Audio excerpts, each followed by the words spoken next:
Hey, welcome to RCAM. I'm your host Ryan, and thank you for tuning in today. So, we're gonna we're gonna talk about a subject that I actually I don't enjoy talking about this. If I'm being completely honest, no matter who it is, whenever I hear someone is getting a divorce, I feel grieved in my heart, and it's pretty much something that has become a norm in our society. But it's still something that deeply troubles me, and that feeling remained unchanged when I learned last year that Steven Crowder and his wife Hillary Crowder were getting divorced, and they have two kids. And it's tragic in so many different ways, and it feels a lot like death, and that's because it is. It's the you're witnessing the death of love. So today we're going to talk about this, and hopefully I can provide a little bit of nuance into an ugly situation. Before I get into this, if you like my content, please like, subscribe, comment, let me know what you think. I definitely want to hear from you. And all right, let's get into this. So about a year ago, we first heard about Steven Crowder and his wife Hillary Crowder being divorced. There was ring footage that was leaked. We presume it was by her, showing Steven Crowder making some pretty awful remarks. I'll just, there's really no way to sugarcoat it. The way that he behaved was unbecoming. It was a truly ugly moment. And that kind of set the stage for this very public spectacle of his divorce, which honestly should have been private. So it should have been private to begin with. But as we kind of learn now, that's kind of been kind of the MO, is at least from Hillary's side, is to kind of tarnish his reputation. Now, I'm not saying this taking sides. I'm not taking anybody's side. So I just want to make that very clear. I'm not in a position to take anybody's side. I'm looking at the evidence kind of presented by both parties and kind of drawing or trying to present this in a way where I stay as neutral as possible. Because at the end of the day, if we're all being transparent and real, we really don't know what's happening and what happened in their marriage and what ultimately led to them parting ways. And I imagine it was probably a series of things that led up to it, and we only have a small glimpse, a very tiny, tiny glimpse into their relationship. And this is based off of 3 minutes. Now, these 3 minutes, which I will show, we will play the video again just to kind of refresh our memories, are without a doubt awful. I mean, Steven is behaving awfully in this footage. So we'll play that real quick, and then we'll talk a little bit more. So let me get this pulled up. All right.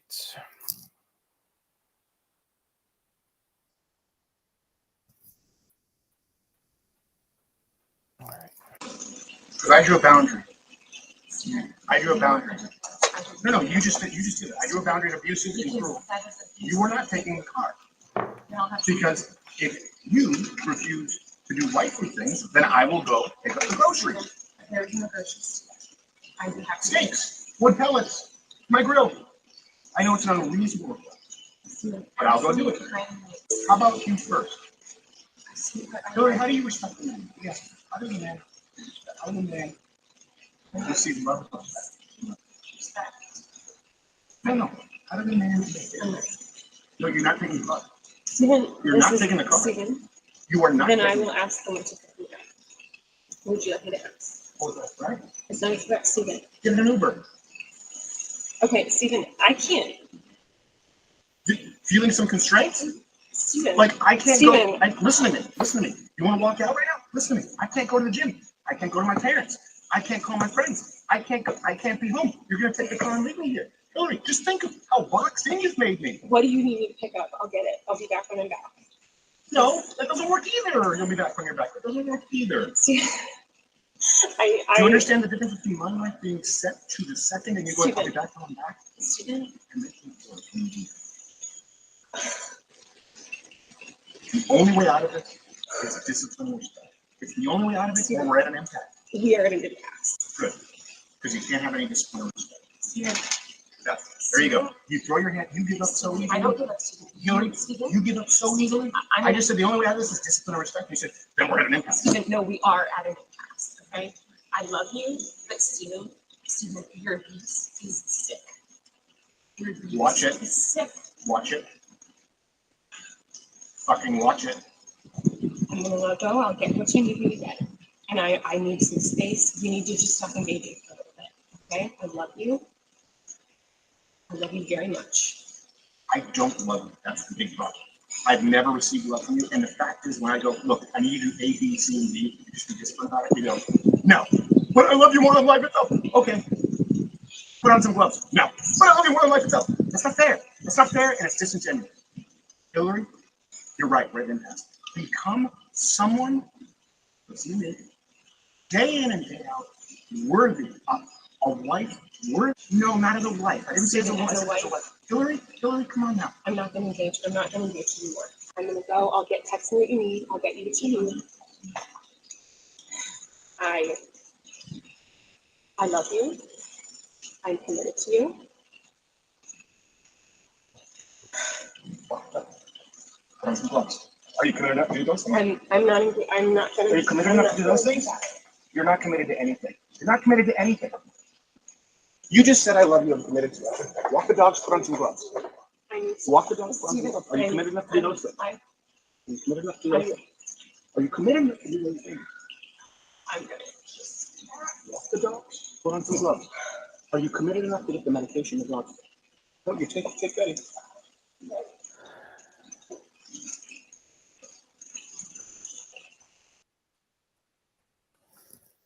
Now we don't hear. I didn't hear this part of "I will f you up" part.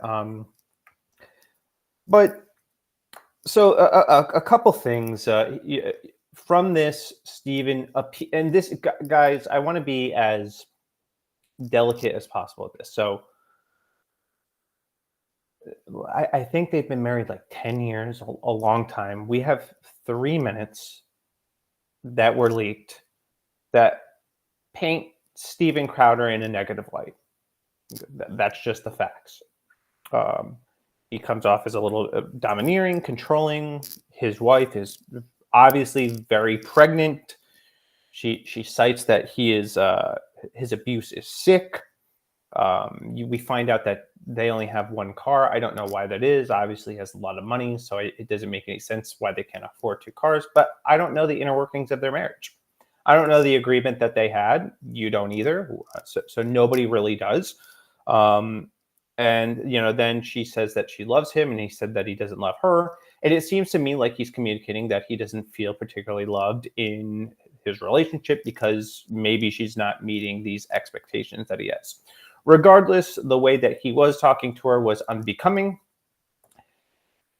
But I am going to try to give both of them some charity in this situation, because at the end of the day, we really don't know what goes on in their household. Maybe every aspect of Hillary's life is controlled by Stephen, and he's domineering and manipulative, and maybe abusive.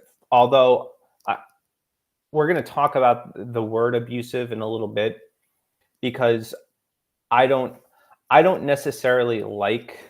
I don't like the words emotional abuse or psychological abuse, because I believe those can be used broadly. I did not see him behaving physically abusive in this interaction, or even it was an argument. It was an argument. And if you've been married and you've gotten into an argument with your spouse, and those moments were leaked online, people may think you're abusive. I've seen arguments, actually more heated arguments than this, of people who actually do really love each other. They had a bad moment, and that moment was not recorded on the internet, and they still have thriving marriages. But if their moment was posted on the internet, there'd be a lot of people who would call it abusive. But sometimes people get into arguments, they say things that they don't mean, and we have years of history and years of context that are not provided. So, and I understand that Hillary is a woman, so when he says "I will f you up," that would be scary for a woman, very scary. And the power dynamics for men and women are a little bit different. Men, physically intimidating, physically scary.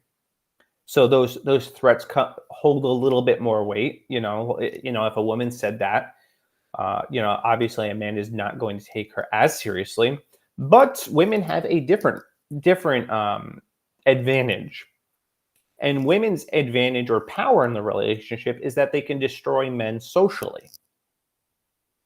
That's the power they have. And it seems to me like, and I'm not saying she's not right in doing this, or she wasn't right in leaking this, if she was in fact a leaker, but this being leaked gives her a power advantage because she can destroy his image. So that's kind of the first part to this is you see these two different power dynamics, and we have to understand that we don't know the history of their relationship. We don't know what they were fighting out about beforehand.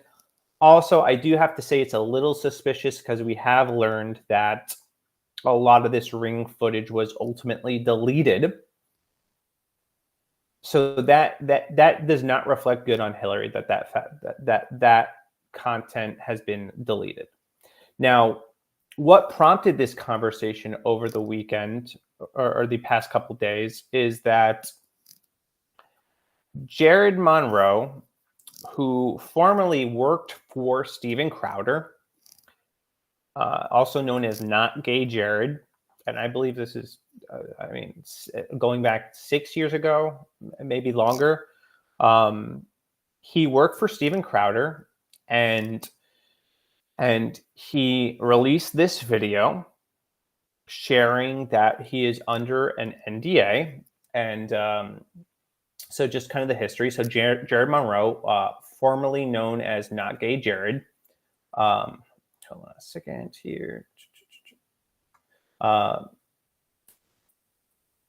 Alleged that he was subjected to a toxic and abusive work environment during his time at the company. After leaving the show in 2018, Monroe claims that he was subjected to years of legal abuse by Crowder and his legal team. They reportedly demanded that he be blocked from working in media for 2 years, have his personal Twitter account seized, and turn over all his personal production equipment. Monroe eventually gave in and accepted a deal with Crowder that paid him no money and enforced a non-compete and non-disparagement clause. So essentially, he could not work in media. In October 2023, Monroe was served a cease and desist and a Rule 202 petition, which demanded that he be subjected to a deposition under oath and hand over any document and all communications about the company. Additionally, several members of Monroe's family, friends, and one of his attorneys were named in Crowder's lawsuit. Monroe alleges that Crowder has threatened his ability to protect and provide for his family while subjecting him to legal actions and terrorizing him and his friends and his wealth and his and power. So I want to go on record and say that I am not a big fan of Steven Crowder. I have not been a fan of him since his dispute with the Daily Wire. That situation rubbed me the wrong way. I tended to side with the Daily Wire over the contract, and I thought the way that Steven handled the contract negotiations was manipulative and was a betrayal to people that were his friends. And he launched this website called Stop Big Con, which I have come to discover is no longer functional, and he smeared his friends, which red flag for me, not a good indication of your character. If he didn't like the contracts that they had, he could renegotiate. They could have talked it out, but he didn't. Instead, he launched this smear campaign. And him and Jeremy Boring, the CEO, and Ben Shapiro, they were friends. I remember seeing him appear on their shows. They were friendly and cordial with each other, and that relationship got tarnished. And then you also have, obviously, not gay Jared, a former employee, coming out and saying that he had a toxic work environment. You got Quarter Black, who also has kind of said stuff in Jared's defense. You have Owen Benjamin, who said some similar things about Stephen and coming to the defense of Jared. And he broke kind of what was going on with Jared about 2 years ago. So you have several people that are painting Crowder in a negative light. Oh, and also I think it's Dave Lando. I think that's the name. Another guy that talked about kind of the control that Stephen had over him while he was doing his shows. He wasn't able to plug shows while he was hosting. So from my understanding, Stephen seems kind of like a control freak at work, probably a domineering boss, and that he wants to control every aspect of the situation. Now, does that make Stephen Crowder bad? I don't know. I wouldn't want to work for somebody like that, but also there are certain personality types that it takes to build a company like that. So I haven't worked for him. Some people have worked for him, but I have. Now, here's where the nuance comes in. I have been responsible for other people. I've been in management. And I'll tell you guys a quick story. I worked at an organization for about 3 years. COVID hit, and we had to change a whole bunch of rules, and I ended up getting promoted to being kind of the overseer of this program. I started to implement some changes.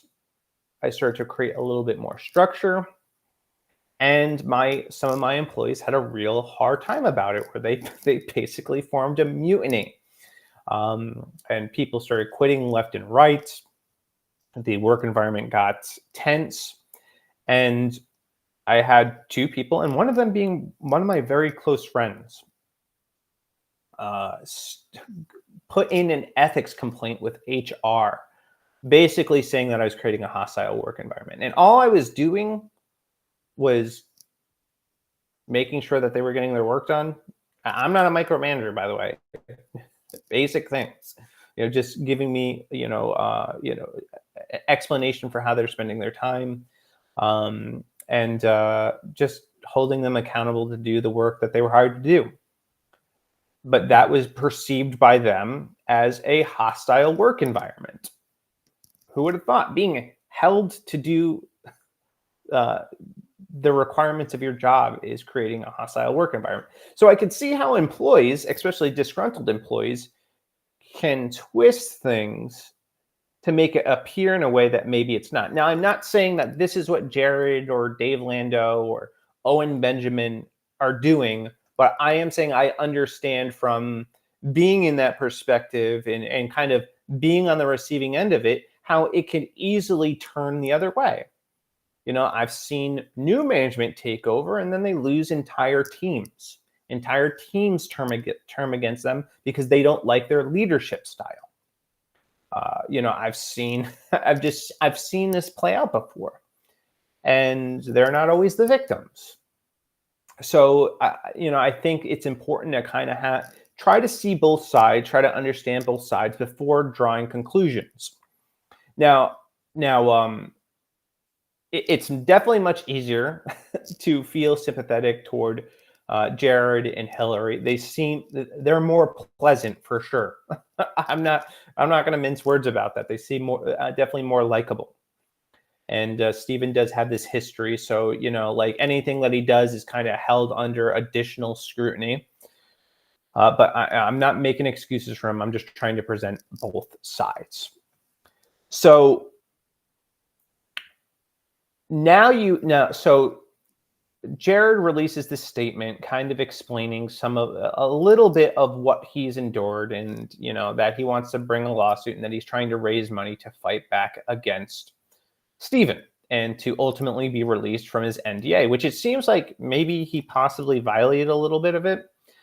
Then Gerald Stephen's one of Stephen's really good friends released a segment today, kind of laying out some of the records from this proceeding. And I think Tim Pool did a pretty good job kind of presenting some of that information.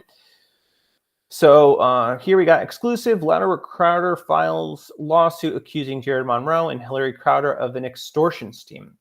And now this is where things get pretty interesting, because now you have former disgruntled employee Jared teaming up with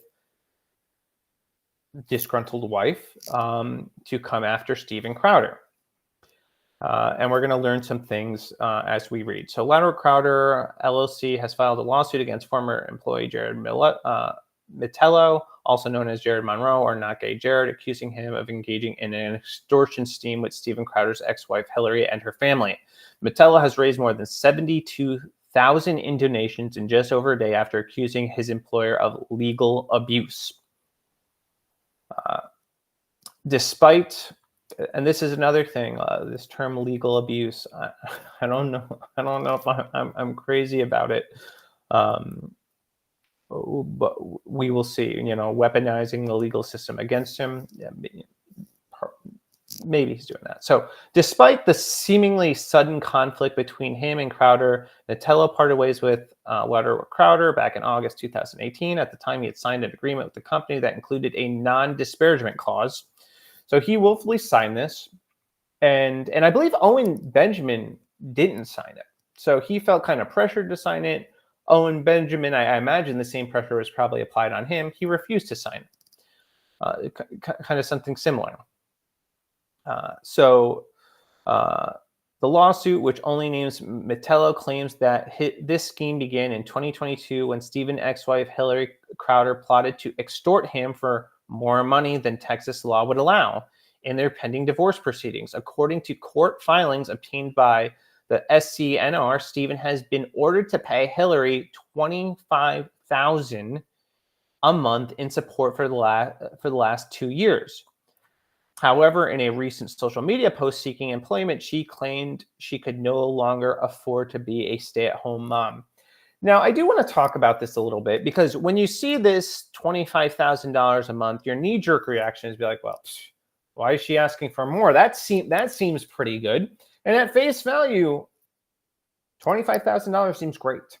Seems well beyond what you need to be comfortable.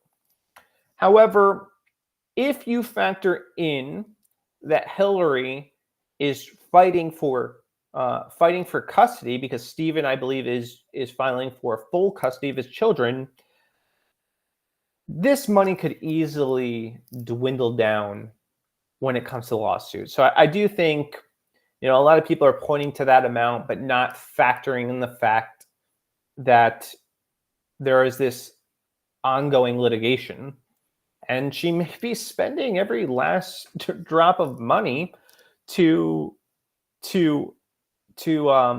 try to fight for custody of her children. Now, typically, you don't see women having to really fight for custody. And I honestly don't know why there is a custody battle. I wish this is something that could kind of just be resolved and each person get 50-50. I don't know why Crowder is requesting full custody. It seems like they should both have an equal involvement in their children's lives. Children need both their mothers and fathers. But this seems to be the case. Louder Crowder's lawyers alleged in August 2020 Hillary messaged relatives and a lawyer saying it was time this divorce went public, and boasted that she held Stephen's reputation in her hands. So this is going back to the power dynamics that I mentioned earlier. So men may have physical power over women, but this is the power that women have over men.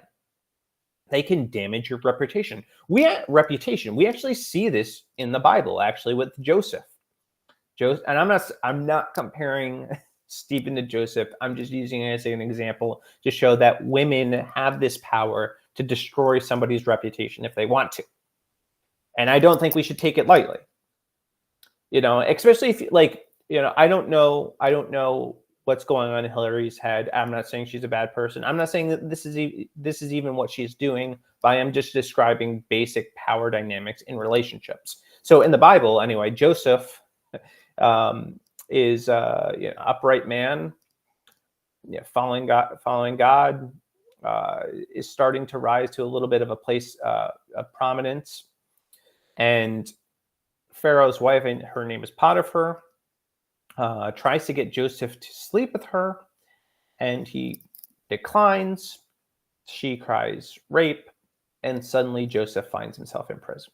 And there was nothing he could really do about it, because this is a power that women have. And we've seen this too with the Me Too movement, women making false accusations. Again, I'm not saying Hillary's doing this, but I'm just describing this power dynamic that women do have. So the legal team claimed Hillary and her family were optimistic that making things public would create social pressure and optics that would cause Louder or Crowder to force Mr. Crowder to settle in the divorce proceedings. Defendants then implemented their full-throated effort to engage in a negative media campaign to damage Louder with Crowder Inc.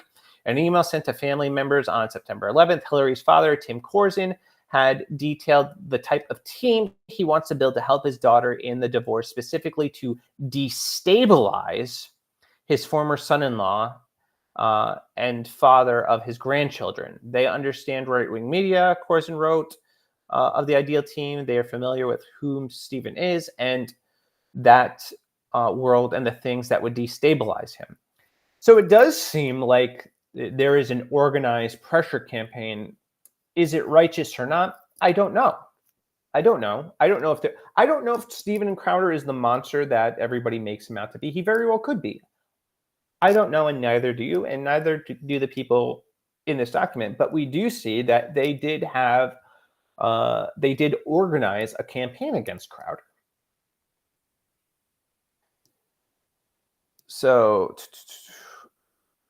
it reads here, fully understand and agree that Hillary's goals and expectations for the outcome of this divorce are reasonable and attainable, not necessarily according to the Texas family law precedent, but by employing a media, say Brian Friedman and PR strategy that will significantly threaten this public persona and brand. So this does seem like they're trying to destroy his brand, and it does give kind of some weight to the idea that they are extorting him. Is this the case?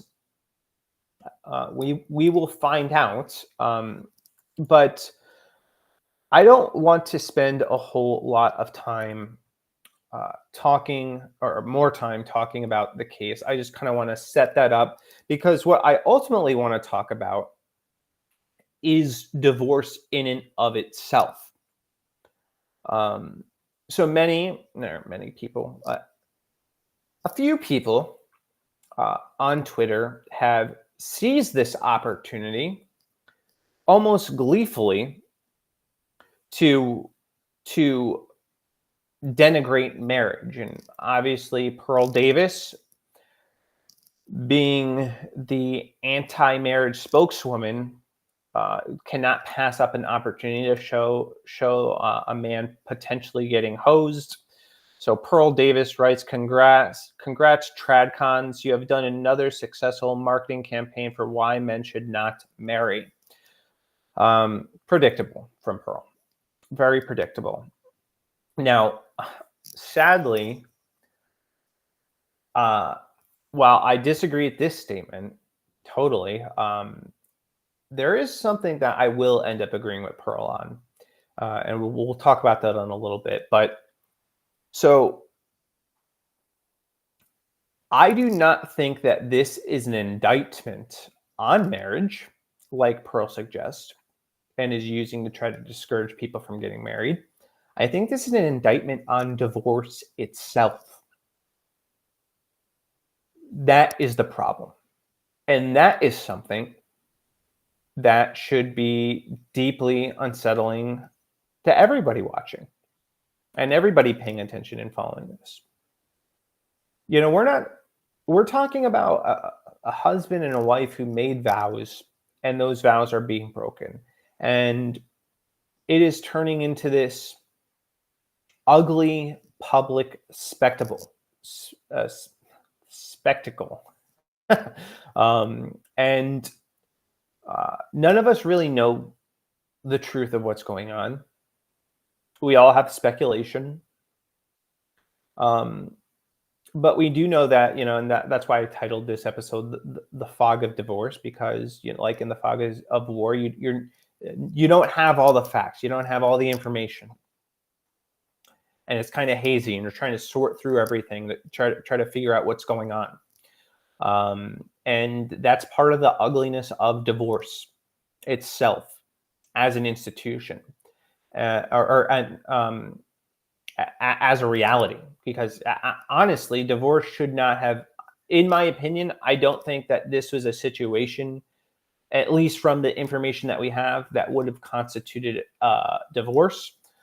But evidently, Hillary and Stephen both thought that it would, and my hope was and is that people, when they face difficult or challenging times in their marriage, they work through it. Because again, the impacts of divorce are far-reaching, especially when you're a public figure. I have no doubt that there are a lot of men that respected the fact that Steven Crowder was married, and that maybe had some aspirations of marriage to themselves, that have a tainted view. And now, too, with this ugly spectacle, their view of marriage is being distorted. And then I think about the children involved. What is divorce going to do to these children? Because now they're being used basically as pawns in this war, and I don't think that's right. And I think children thrive when they have both their mothers and fathers actively in their life demonstrating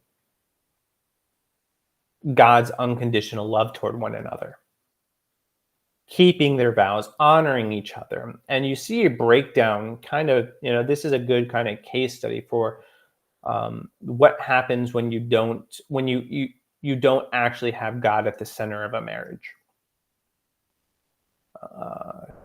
Husbands don't understand their role or their responsibility in what God has called, who God has called them to be in their marriage, and they aren't actively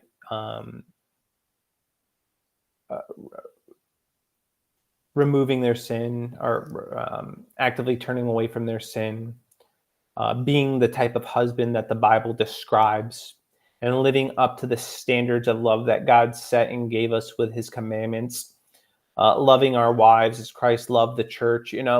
Like there is a picture of marriage that is painted by the Bible that is profoundly beautiful, and is supposed to be a model for us in our own marriages. We are to love our wives as Christ loves the church. We are to treat, and wives are to also love their husbands. And there's this give and take, and this risk when you take, when you decide to marry. You are trusting somebody with your entire being. You're trusting somebody, really with your life, with the ability to destroy you. And when you start to forget your vows, when you start to forget God, when he's left on the back burner, then you start to see the foundation of your marriage crumble. And then you're on a dangerous path toward divorce. And the fallout for that is devastating. It's devastating. And I am somebody that staunchly believes in marriage with every fiber of my being, and nothing, the red pill community, is going to sway me the other way. Now, they do make some correct points in that the divorce court is kind of in shambles and the deck is stacked against men in that regard. Yeah, that's true. And that needs to change. And I think a lot of the problems that we have, I mean, I could tie every single problem back to us forsaking the word of God and us disregarding God's law and relevance in our lives. And it has negative impacts when we leave it out of our legal system, because the court system shows partiality, which we're not supposed to do, but they do, and it's usually in favor. 90% of the time, it goes in favor of women. So that sucks. And then obviously, if we're not practicing biblical and godly values in our own life, then that has impact in our own marriages, and then that can impact our children and their view and understanding of marriage if they've never seen it modeled well. Now, I'm not going to pretend like I have had good role models for marriage growing up. I really did not. And that's not a dig at my parents or anything like that. It's just the reality of the situation. I'm a product of a divorced home. It is what it is. But instead of seeing failed marriages and that being something that discouraged me from the institution, it was something that challenged me to not let it be me, because I believed in the institution itself. And it's so crazy too, because this is going to sound, I guess, a little weird, but I've always dreamed of getting married. Like as an 8-year-old boy, that was something that I daydreamed of. Not a normal dream for an 8-year-old boy, but it was something that I always wanted, to be married and be a dad. And I think because that was something that I was lacking, maybe, is what made me desire that. And after seeing failed marriages, my desire when I got married was to have the type of marriage that people aspire to want to have. To love my wife the way that Christ has loved the church. To serve my wife diligently each and every single day, all the days of my life. To raise a standard for marriage in our generation. And I would like to say that my wife and I have a pretty good marriage. Not perfect, but damn good. We love each other deeply and profoundly. We sacrifice for one another. We try our best to be people who obey what the Word of God actually says. And I do my best to lead my family in a way that is honoring to God and is respective of each of our individual roles. But that's not easy. That takes time. I've made a lot of mistakes trying to get there. But when things got harder, if we got into a fight like this, divorce was not an option. And it seems to me, at the very least, in this situation with Crowder, it certainly was an option. And I think more people need to get into the mentality that it's not an option. Now, one of the things that I also wanted to talk about was this idea of abuse. So a lot of people are saying that Steven Crowder is psychologically and emotionally abusive. And I would like to posit that Steven Crowder is domineering. He is a control freak. He may be manipulative. He behaved in a way that is unbecoming and not consistent with biblical values. But I am very averse to using the words emotional or psychological abuse, because I believe those can be broadly applied,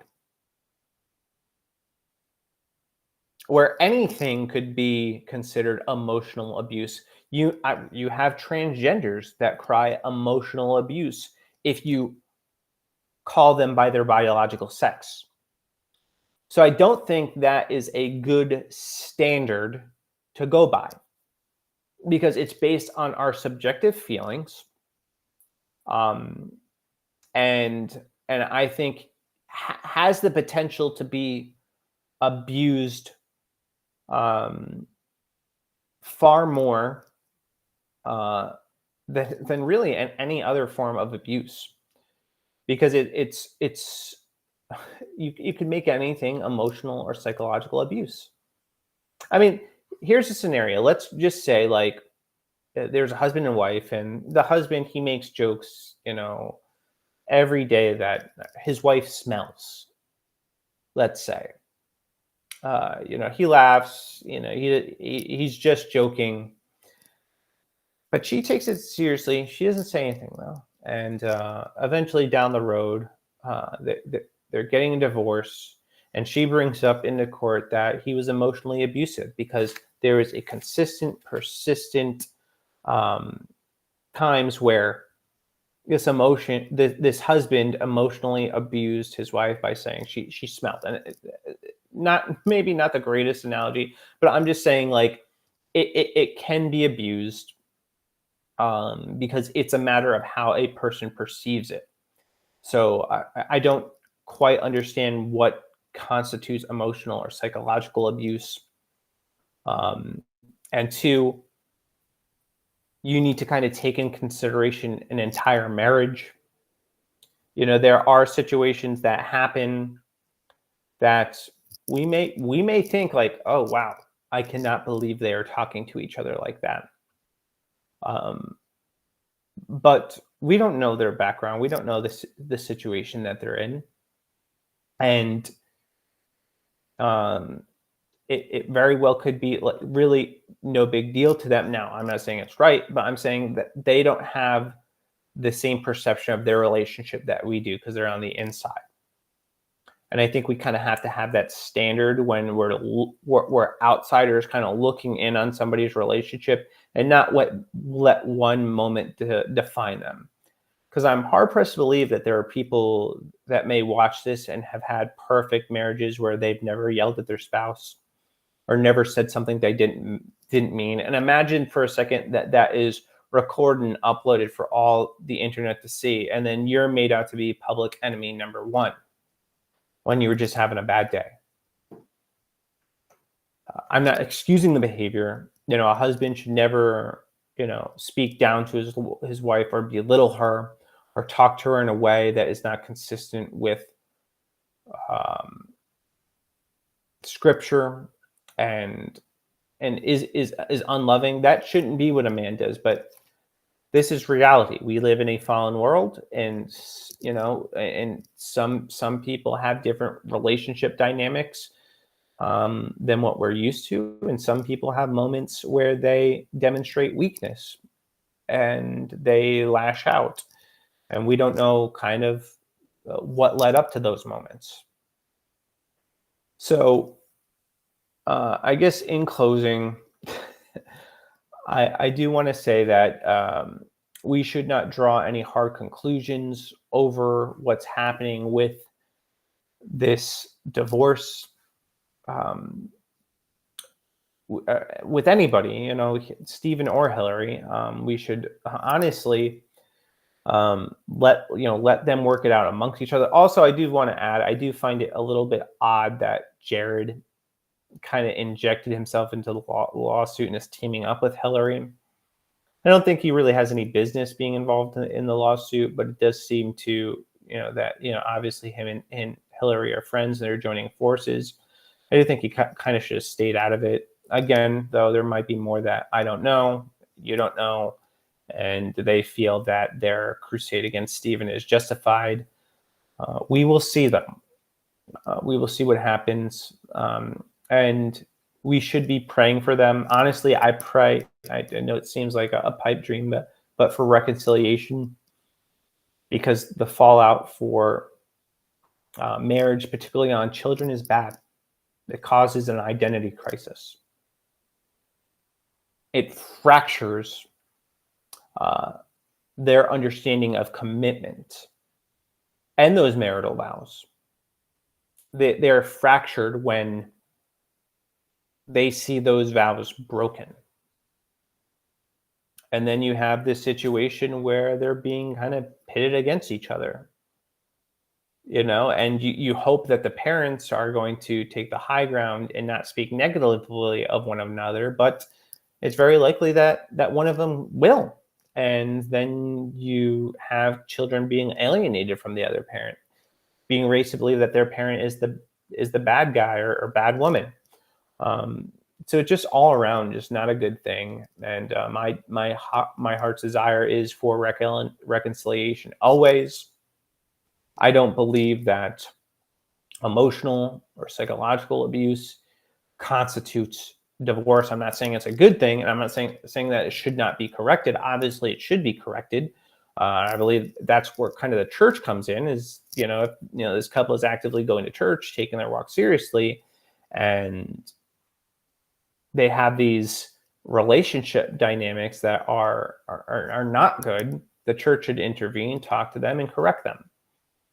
But I do not think that divorce should be on the table for such things. I just don't. I believe adultery is pretty much the only reason for divorce. You can make an argument too for physical abuse. Obviously, you don't want to be in a relationship because that's actually dangerous. But even that, and please do not take this. Do not twist me like the guys did on the Whatever podcast. I think if you are somebody that's being physically abused, the first thing you need to do is separate from them. But I don't think that necessarily means divorcing them. Separating from them, getting yourself out of that dangerous situation, and spending some time in prayer that maybe God will change their heart and change the situation. And maybe slowly with the help of your church, trying to repair that relationship if possible.